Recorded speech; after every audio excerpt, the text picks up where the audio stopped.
Michel-Ange. Beaucoup de choses à savoir sur ce qui se passe au Congo. En tout cas, la première des choses qui est très importante à dire, c'est que le Congo est un pays qui a été ravagé par la guerre. La première guerre du Congo en 1996, la deuxième guerre du Congo de 1998 à 2003, le génocide rwandais de 1994 qui s'est clairement exporté en République démocratique du Congo.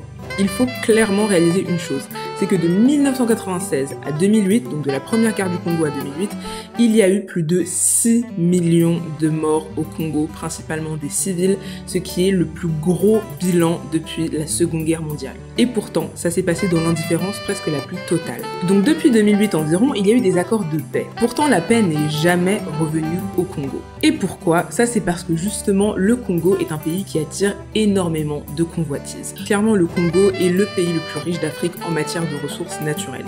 Il contient à lui tout seul presque la totalité des réserves de cobalt et de coltan sur cette planète Terre. Et il faut savoir que le coltan et le cobalt, c'est clairement des matériaux très précieux car très utiles pour la fabrication de smartphones, d'ordinateurs, de tablettes, mais aussi dans tout le domaine de l'aérospatial. Donc c'est des matériaux indispensables et très convoités. Le Congo regorge également de beaucoup de mines d'or, de diamants et aussi de cassitérite. Donc ça, il faut le comprendre. La RDC, c'est un pays qui est extrêmement convoité. Et il faut même réaliser que pendant la Seconde Guerre du Congo, il faut savoir que le Rwanda et l'Ouganda, qui étaient donc en guerre avec la RDC, ont clairement profité de ce conflit pour piller les ressources naturelles du Congo. Donc c'est pour vous dire que depuis le départ, le Congo est un pays très convoité. Maintenant, le deuxième problème à prendre en compte, c'est que le Congo, c'est juste le 11e plus grand pays du monde. Il fait plus de 2 millions de kilomètres carrés de superficie, c'est-à-dire près de 4 fois la France. Donc c'est un pays qui est juste gigantesque, avec énormément de forêts. Donc c'est un pays où il est très facile de se cacher et un pays où il est très facile de s'isoler. Et là, vous allez me dire, ok, mais c'est quoi le rapport avec ce qui se passe au Congo? Eh bien, à la fin des guerres qui ont donc ravagé le Congo, que ce soit donc la fin du génocide rwandais ou encore la fin de la deuxième guerre du Congo, il se trouve que sur le territoire congolais, toutes ces guerres avaient forcément fait venir énormément de groupes armés. Des groupes armés qui venaient d'autres pays d'Afrique ou tout simplement des groupes armés qui s'étaient créés au sein même du Congo. Par exemple, des groupes armés qui étaient pro-gouvernement ou des groupes armés qui étaient anti-gouvernement et qui menaient des rébellions. Donc je le répète, on a recensé plus de 130 groupes armés à la fin des guerres au Congo.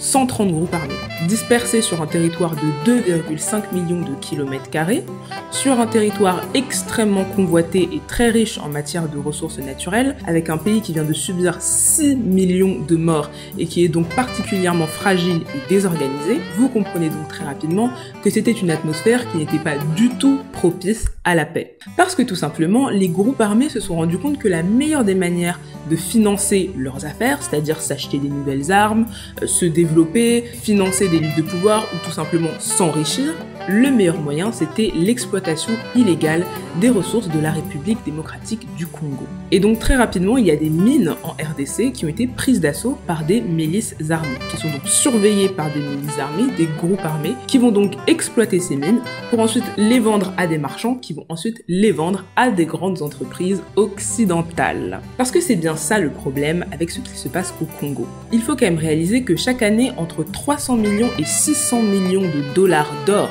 je ne parle seulement que de l'or ici, sont frauduleusement exportés du Congo.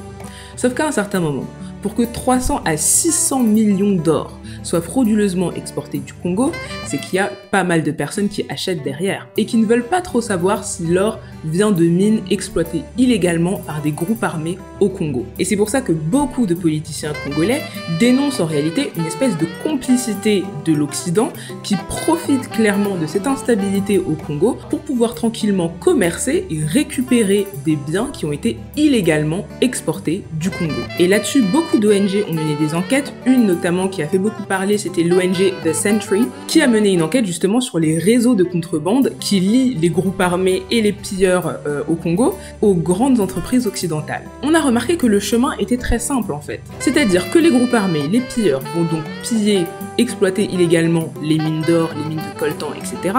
Puis ensuite vont les vendre à des revendeurs, des marchands, qui vont eux les vendre à des usines de raffinerie. Et là, l'usine de raffinerie qui avait été épinglée, c'était AGR, une usine de raffinerie extrêmement connue qui travaille notamment avec Amazon et Sony.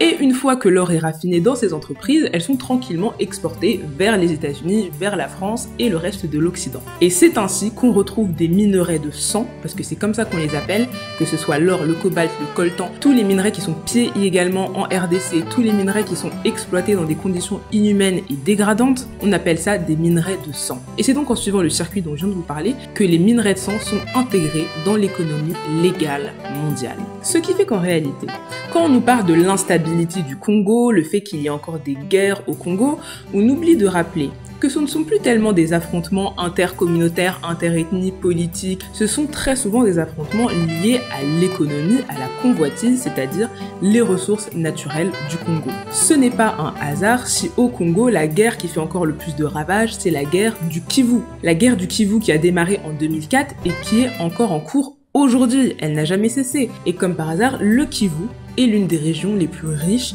en matière de ressources naturelles au Congo. Et on a eu des déclarations de politiciens qui sont vraiment très intéressantes et que je vais vous lire maintenant. Le ministre de la communication de la RDC, qui s'appelle Lambert Mende Omalanga, qui a dit que donc les rebelles, les groupes armés, etc.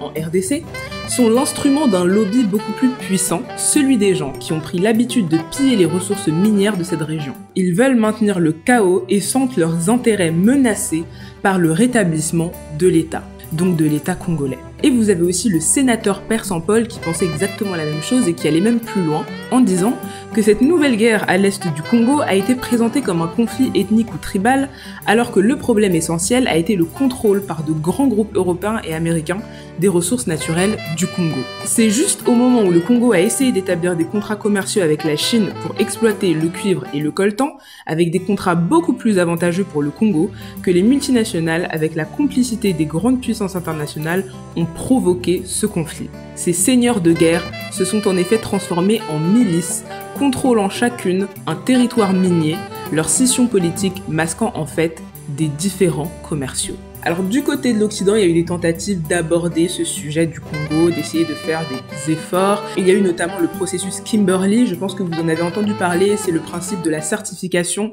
des diamants, pour pouvoir différencier les diamants qui ont été exploités dans de bonnes conditions et les diamants qui sont ce qu'on appelle des blood diamonds, donc les diamants de sang. Le problème c'est que personne ne joue vraiment le jeu et qu'il y a vraiment une opacité, très peu de transparence au niveau du commerce de ce genre de matériaux. C'est très difficile de savoir d'où provient l'or, d'où provient le coltan, d'où provient le cobalt.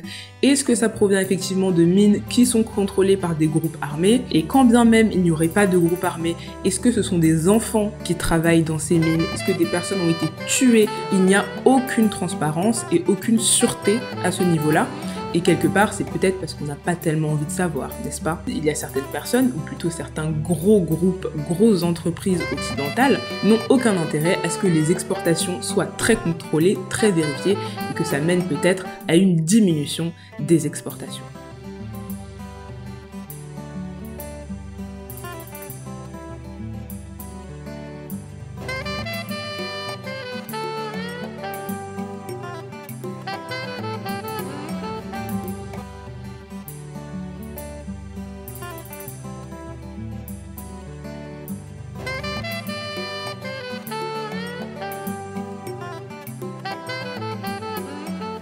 Michel-Ange.